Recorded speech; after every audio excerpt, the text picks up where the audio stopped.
नमस्कार, KP news के bulletin में आपका स्वागत है। मैं हूं अश्विनी आपके साथ। चलिए शुरू करते हैं आज की खबरों का सिलसिला। उससे पहले एक नजर आज के मुख्य समाचारों पर। जननी सुरक्षा योजना और मातृ वंदना कार्यक्रम के बारे में जिला कलेक्टर ने जिले भर में जागरूकता पैदा करने के निर्देश दिए। विजेंद्र ने भाजपा के बागियों को चेताया, कहा पार्टी प्रमुख के चुनाव के बाद देंगे जवाब। कर्नाटक के रोड शो में $3 अरब का निवेश, 11,000 करोड़ रुपए से अधिक के एमओयू पर हस्ताक्षर। दिल्ली में बीजेपी की जीत के बाद पीएम मोदी का पहला रिएक्शन। दिल्ली चुनाव रिजल्ट, प्रियंका गांधी का पहला बयान, आप पर निशाना, बोली लोग तंग आ चुके थे।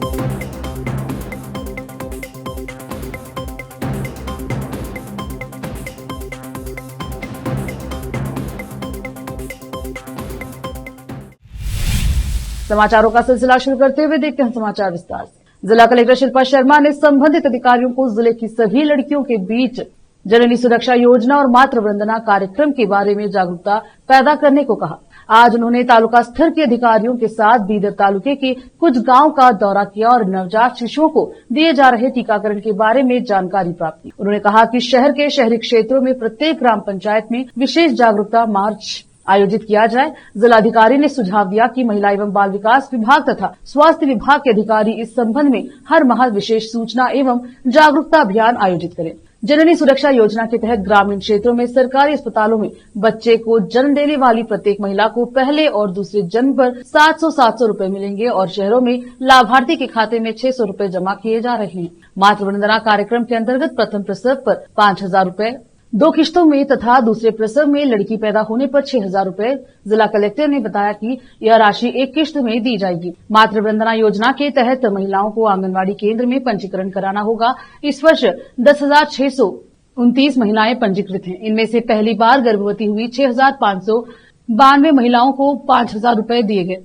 लगभग 3.29 करोड़ रुपए तथा 3,298 लाभार्थियों के खातों में 1.97 करोड़ रुपए सीधे हस्तांतरित किए गए हैं, जिनमें बालिका के दूसरे जन्म पर जाने वाली 6,000 रुपए की धनराशि भी शामिल है। ऐसी अधिक जानकारी के लिए केपी न्यूज 24/7 को लाइक शेयर सब्सक्राइब जरूर करें। रोकते हैं समाचारों का सिलसिला, लेते हैं छोटा सा break.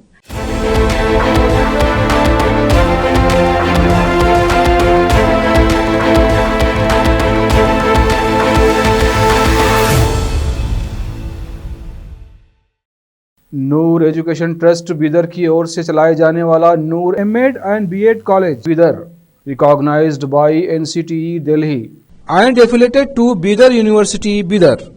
Admission are open for the academic year 2024-25. विशेषज्ञ और सक्षम शिक्षकों द्वारा शिक्षा प्राप्त करने के लिए नूर एमएड एंड बीएड कॉलेज में दाखिला लें और शांत वातावरण में शिक्षा प्राप्त करें। बीदर शहर में बेहतर शिक्षा का एकमात्र केंद्र Noor MEd and BEd college, Shahpur gate, Bidar. Phone numbers 9945283920, 8482221297।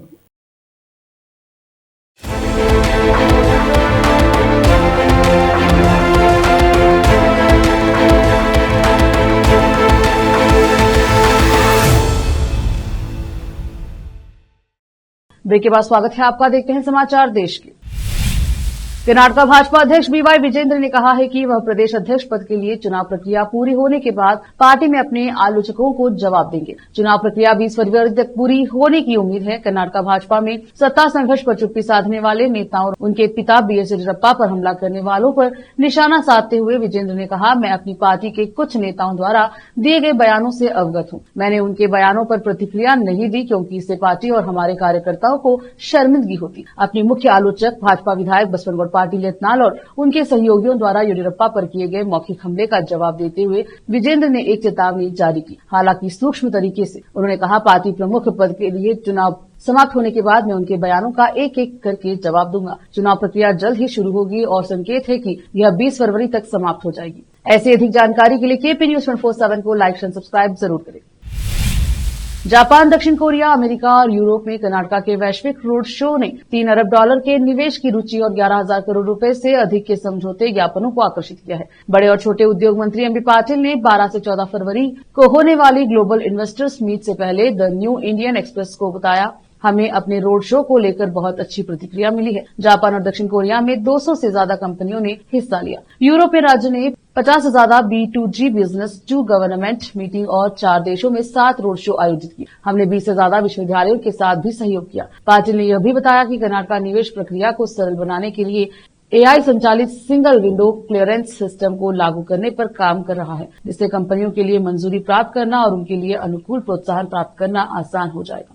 Patil ने कहा कि इन्हें माइक्रोसॉफ्ट के सहयोग से विकसित किया गया है और इसमें निवेशकों की सहायता के लिए AI संचालित उपकरण शामिल हैं, जिससे परियोजनाओं को तेज और अधिक कुशल तरीके से मंजूरी मिल सके। शहर की एक विशेष अदालत ने पूर्व मंत्री SN कृष्णैया शेट्टी और 3 अन्य को जो तत्कालीन स्टेट बैंक ऑफ मैसूर आवास ऋण घोटाले में वित्तीय धोखाधड़ी के आरोप थे, जुर्माने के साथ 3 साल के कारावास की सजा सुनाई। मौजूदा और पूर्व सांसदों और विधायकों के खिलाफ आपराधिक मामलों की सुनवाई के लिए विशेष अदालत के न्यायाधीश संतोष गजानन भट्ट ने यह आदेश पारित किया। मामले की जांच केंद्रीय जांच ब्यूरो CBI ने की थी, जिसने आरोपियों के खिलाफ आरोप पत्र दाखिल किया था, जिन्होंने 2003 से 2006 के बीच फर्जी दस्तावेज तैयार करके SBM के साथ धोखाधड़ी की थी।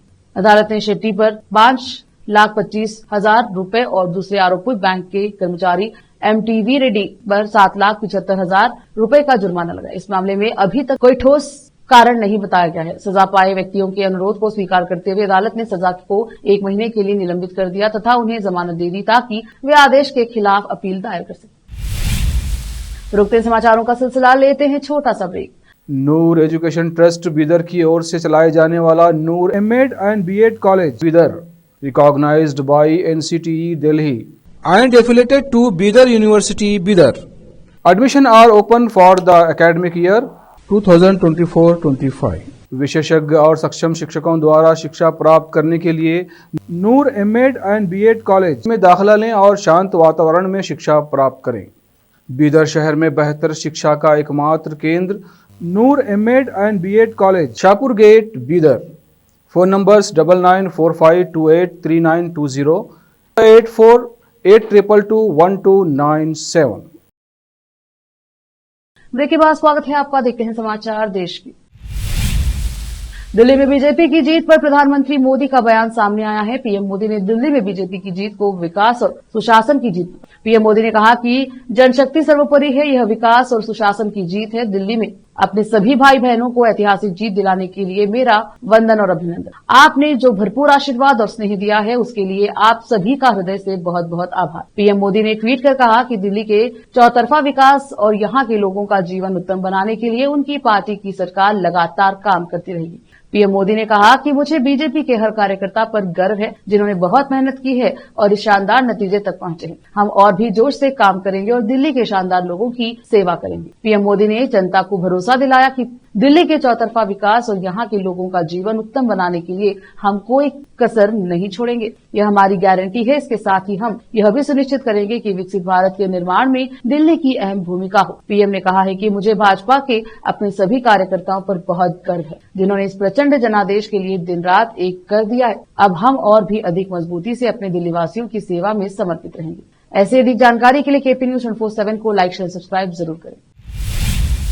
दिल्ली विधानसभा चुनाव का रिजल्ट सामने आ चुका है। भारतीय जनता पार्टी ने चुनाव में शानदार बहुमत हासिल किया है। वहीं आम आदमी पार्टी को हार का सामना करना पड़ा है और उसकी 10 साल की सत्ता समाप्त हो चुकी है। वहीं कांग्रेस को एक बार फिर से चुनाव में एक भी सीट हासिल नहीं हुई है। अब इस चुनाव परिणाम के बाद कांग्रेस सांसद प्रियंका गांधी वाड्रा का पहला बयान सामने आया है। प्रियंका ने आम आदमी पार्टी पर बड़ा निशाना साधा है। दिल्ली विधानसभा चुनाव के परिणाम पर कांग्रेस सांसद प्रियंका गांधी वाड्रा ने कहा कि मुझे लगता है दिल्ली में हमारी सभी बैठकों और जिन लोगों से मैं मिल रही हूं उन सब से बहुत स्पष्ट था कि लोग बदलाव चाहते हैं और वे चीजों से तंग आ चुके थे। उन्होंने बदलाव के लिए वोट दिया है। जो जीते उन्हें बधाई। हमें और अधिक मेहनत करनी होगी। हम लोगों के मुद्दे उठाते रहेंगे। ऐसी अधिक जानकारी के लिए KP News 24/7 को लाइक, शेयर, सब्सक्राइब जरूर करें। You are going to destroy the plan, Sanjay. Yeah. Quickly ask me, please, because people are waiting. On the Delhi election results, what do you want to say? I think it was very obvious from all our meetings in Delhi and whichever people I was meeting that people wanted change. They were fed up of the way things were and they wanted change. I suppose they voted for change. My congratulations to all those who have won.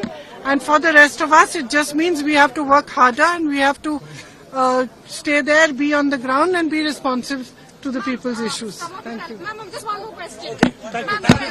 I'm sorry, I don't have time. I'm sorry, I have a lot of people.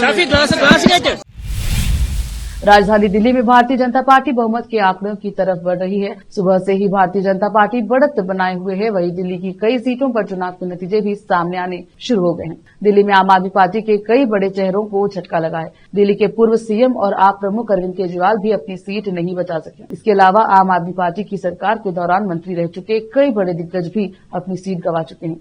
इसमें हम सबसे पहले तो अरविंद केजरीवाल को ही शामिल कर सकते हैं। अरविंद केजरीवाल दिल्ली के मुख्यमंत्री भी रह चुके हैं और इस दौरान वह कई मंत्रालयों को अपने पास रखे हुए थे। नई दिल्ली विधानसभा सीट पर अरविंद केजरीवाल को 4089 वोट से हार का सामना करना पड़ा। भाजपा प्रवेश वर्मा ने उन्हें नई दिल्ली सीट पर हराया। इसके अलावा दिल्ली के पूर्व उप मुख्यमंत्री और आम आदमी पार्टी के कद्दावर नेता मनीष सिसोदिया को भी अपनी सीट गंवानी पड़ी। मनीष सिसोदिया दिल्ली की जंगपुरा सीट से चुनाव हार गए। सिसोदिया को भाजपा तरविंदर सिंह मारवाह ने 675 वोटों से पटखनी दी। इन दोनों नेताओं के अलावा आप सरकार के दौरान मंत्री रहने और इस बार चुनाव में हारने वालों की लिस्ट में सत्येंद्र जैन का भी नाम शामिल है। सत्येंद्र जैन आम आदमी पार्टी की सरकार में स्वास्थ्य मंत्री रह चुके हैं। इस बार सत्येंद्र जैन दिल्ली की शकपुर बस्ती विधानसभा सीट से चुनाव लड़ रहे थे, जहां उन्होंने भाजपा से करारी हार का सामना करना पड़ा। सत्येंद्र जैन को भाजपा के करनैल सिंह ने करीब 21,000 के वोटों से करारी शिकस्त दी। इसके अलावा आपके मंत्रिमंडल में शामिल सौरभ भारद्वाज को भी हार का सामना करना पड़ा। दिल्ली की ग्रेटर कैलाश सीट पर भाजपा की शिखा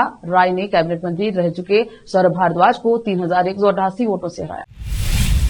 शिवसेना यूबीटी के प्रमुख उद्धव ठाकरे ने आज मुंबई में पार्टी के नेता और विधान परिषद में नेता विपक्ष अंबादास दानवे के किताब विमोचन समारोह में ऑपरेशन टाइगर और महाराष्ट्र में महायुति को मिली जीत के मुद्दे पर जमकर हमला बोला। बता दें कि शिवसेना के नेता उदय सामंत ने दावा किया है कि उद्धव ठाकरे की शिवसेना ने कई विधायक और सांसद एकनाथ शिंदे की शिवसेना के संपर्क में है और जल्द ही पार्टी में एक बड़ी फूट पड़ने वाली है। वहीं अब उद्धव ठाकरे ने चैलेंज किया है कि कोई उनके एक भी सांसद तोड़कर दिखाए। उद्धव ठाकरे ने महायुति पर निशाना साधते हुए कहा कि जैसे हमें पराजय स्वीकार नहीं, वैसे ही लगता है कि उन लोगों को जीत भी स्वीकार नहीं। इतना बहुमत मिलने के बाद भी वे आपस में झगड़ रहे हैं। सीएम कौन बनेगा, इसके लिए 1 महीना लगा, फिर मंत्री पद, फिर पालक मंत्री पद और लेकर झगड़ रहे। उद्धव ने कहा, आज सुबह में खबरें प्लांट की शिवसेना के 6 सांसद फूटेंगे, पर मैं कहता हूं कि फोड़ कर दिखाओ, फूटेंगे तो आपका सिर। उद्धव ने कहा कि बोल रहे हैं कि मैं हिंदुत्व छोड़ा, एक उदाहरण बताइए कि मैंने कब हिंदुत्व छोड़ा।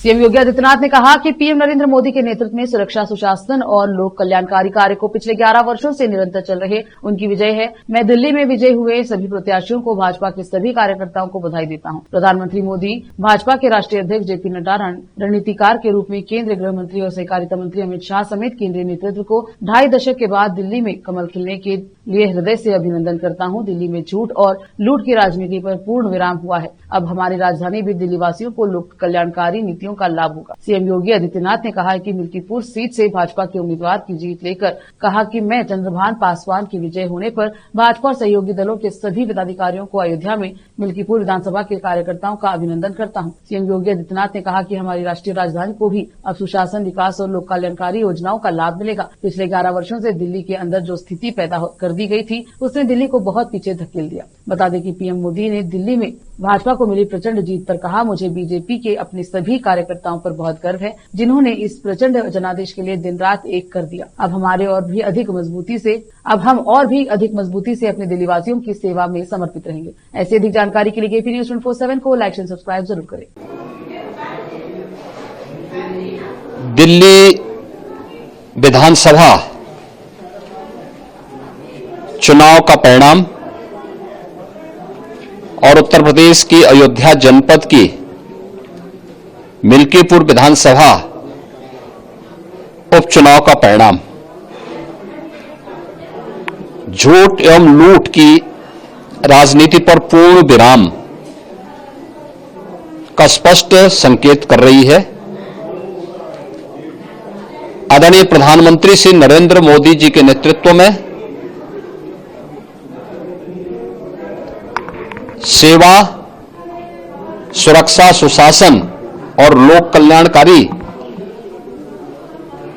जो कार्य पिछले 11 वर्षों से निरंतर चल रहे हैं, उनकी विजय है।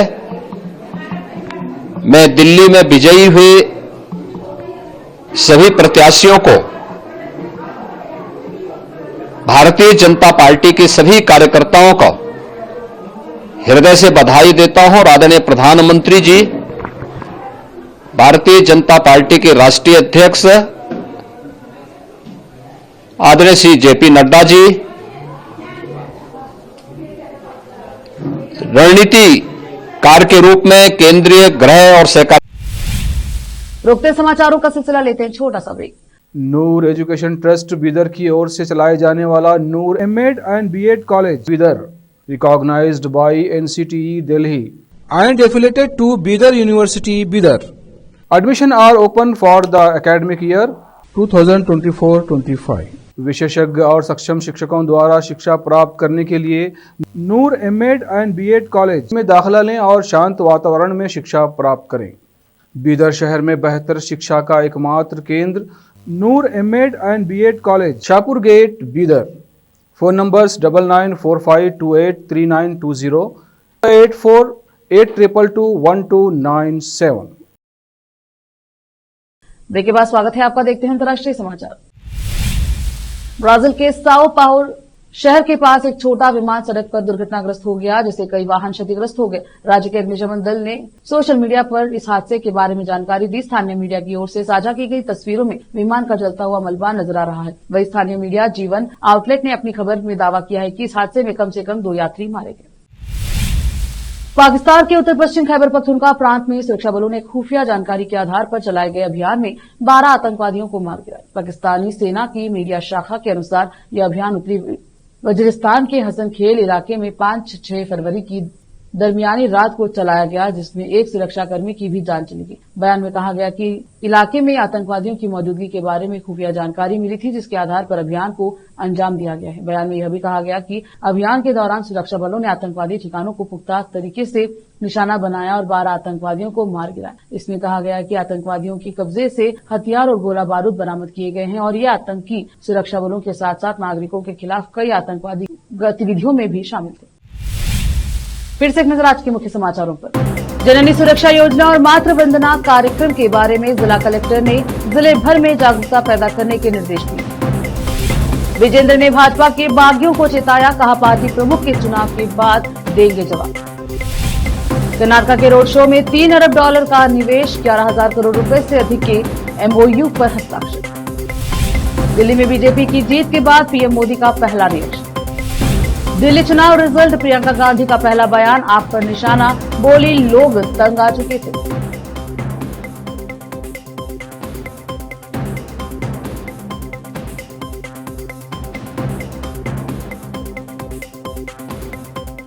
केपी न्यूज के बुलेटिन में अब तक इतना ही। देखते रहिए केपी न्यूज 24/7।